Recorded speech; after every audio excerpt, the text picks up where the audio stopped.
Alors bonjour tout le monde, aujourd'hui je suis devant la Sagrada Familia pour vous parler d'un homme, Antoni Gaudí, qui a su profiter d'une courbe et ses avantages pour construire cet emblème de Barcelone. Cette courbe est reliée à une histoire incroyable, mais avant de vous la raconter, il faut absolument que je vous pose une question.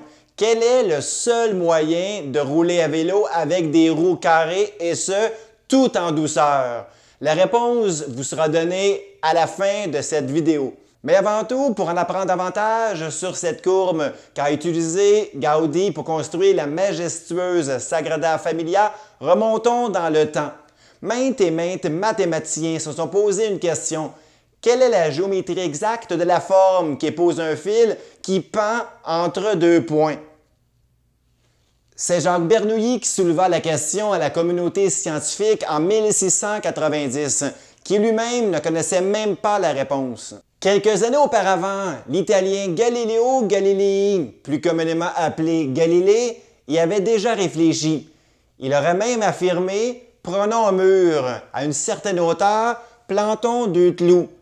Attachons à ces deux clous une fine chaînette, qui, cette chaînette, en se pliant, épouse la forme d'une parabole. Malheureusement, Galilée avait totalement tort. Tout comme Galilée, beaucoup de personnes, même aujourd'hui, croient dur comme fer que l'affaissement d'un câble électrique ou un collier suspendu à un cou d'une personne sont des formes paraboliques.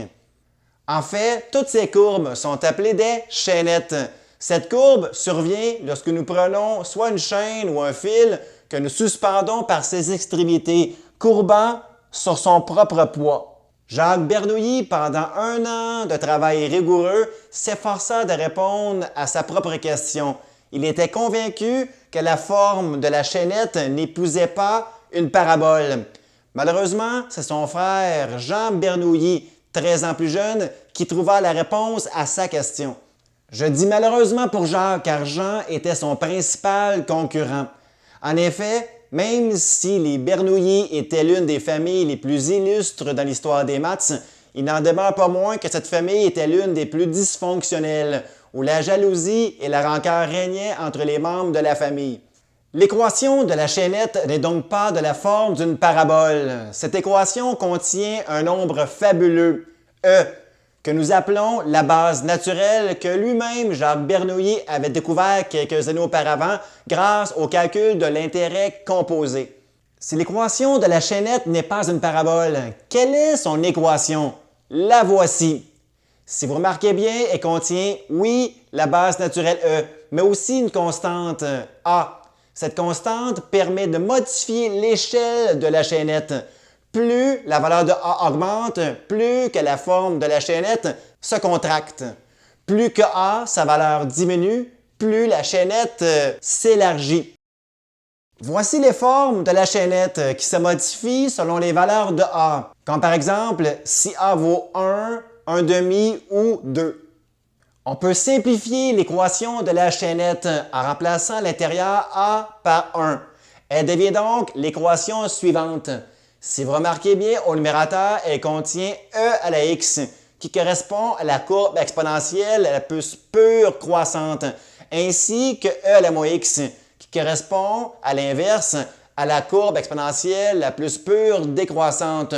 Le divisé par 2 correspond en quelque sorte à la moyenne entre les courbes croissance et décroissance exponentielle.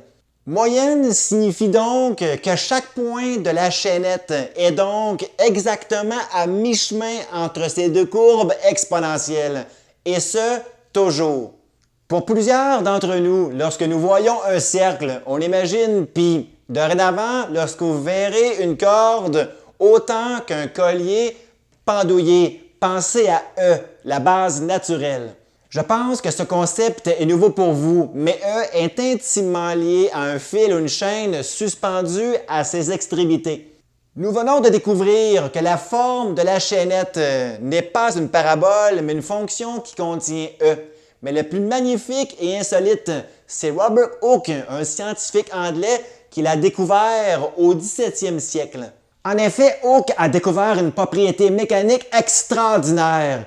La courbe de la chaînette, si on l'inversait, serait la plus solide de toutes pour soutenir son propre poids. Cette grande découverte allait changer à jamais la construction de structures nécessitant le soutien de grandes charges, comme la construction des toits des grandes cathédrales, là je pense vous me voyez venir, ainsi que la construction de ponts.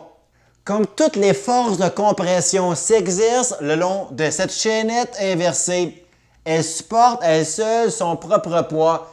Elle n'a aucunement besoin pour la soutenir de piliers ou de supports internes. Le fait de ne plus avoir besoin de supports internes pour soutenir une arche est carrément une révolution.